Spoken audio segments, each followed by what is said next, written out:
ఈ రోజు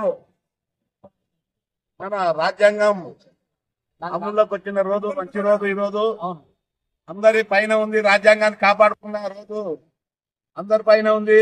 అగ్రకులాల నాయకులు రాజ్యాంగాన్ని తూట్లు వస్తాయంటే సహించేదే లేదు.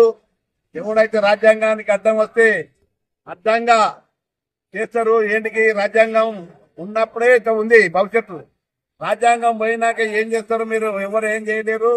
అందుగురించనే ఎస్సీ వర్గీకరణ చేస్తే మాలలకు చాలా అన్యాయం జరిగింది. అందుగురించనే మాలలకు ఏదంటే 5% మాలలకు, 9% మా సోదరులకు దాంట్లో రోసర్ పాయింట్ పెట్టి ఆ రోసర్ పాయింట్ సవరించాలి. అందుగురించనే మేము ధర్నాలు చేస్తున్నాం. దాని రోసర్ పాయింట్ సవరించిన దగ్గర మేము వినేదే లేదు. రాష్ట్ర వ్యాప్తంగా ధర్నాలు, రస్తరోకోలు అయితేవని మేము డిమాండ్ చేస్తున్నాము. అందుగురించి గురు వెంకటేష్ మాట్లాడుతున్నాం. జై భీమ్. ఇవాళ ముఖ్యంగా బాబాసాహెబ్ అంబేద్కర్ గారు పార్లమెంట్ కు భారత రాజ్యాంగాన్ని సమర్పించిన రోజు. ఇది ఈ దేశ ప్రజలందరికీ మంచి రోజు. ఎందుకంటే ఇలా ఈ భారతదేశంలో ఉన్న భారతదేశంలో సమానత్వాన్ని తీసుకొచ్చిన రోజు బాబాసాహెబ్ గారు.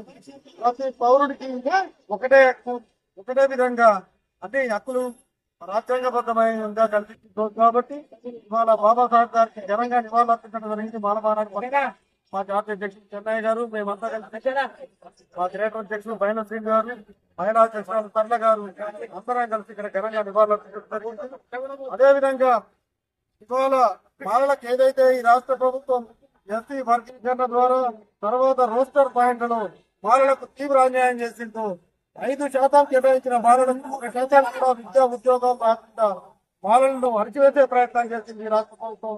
దానికి నిరసనగా ఇవాళ మేము రాజ్యాంగ హక్కులను కోల్పోతున్నందుకు నిరసనగా ఇవాళ మాలను పెద్ద ఎత్తున నల్ల రాజ్యంతో నిరసన వ్యక్తం చేయడం జరుగుతుంది. అది జేపీ.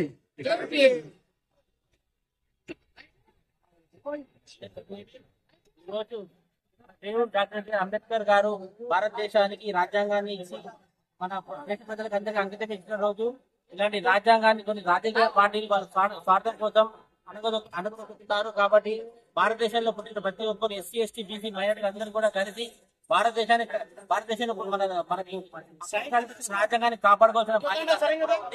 కాబట్టి అందరూ కూడా కేంద్ర రాష్ట్ర ప్రభుత్వాలు కూడా భారత రాజ్యాంగాన్ని ఎట్లాంటి హాని కలిగించినా గానీ ఏమన్నా చేయాలనుకుంటే మాత్రం భారతదేశంలో ప్రతి ఒక్కరు కూడా ఏకమయ్యి కేంద్ర రాష్ట్ర ప్రభుత్వాలను గద్దెదించాలని చెప్పి కోరుకుంటున్నాం. Thank you.